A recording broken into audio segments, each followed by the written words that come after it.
তো হ্যালো বন্ধুরা, আজকে রিয়াজ সাউন্ডের গোডাউনে চলে এসেছি। দেখতে পাচ্ছ, তো এটা হচ্ছে রিয়াজ সাউন্ডের গোডাউন। দেখো, এখানটা পুরনো ষোলোটা আছে, এটা নতুন ষোলোটা একটা রাখা আছে। এদিকে জেবিএলও আছে।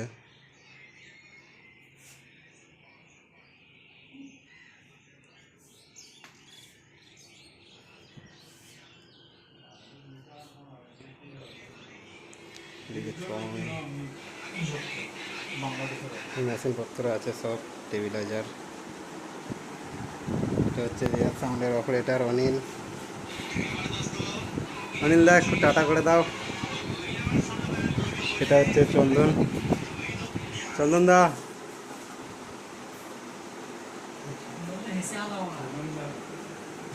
তো মেশিন আছে, এগুলো নতুন মেশিন এলো। কি মেশিন দেখা যাবে সামনে ফিল্ডে।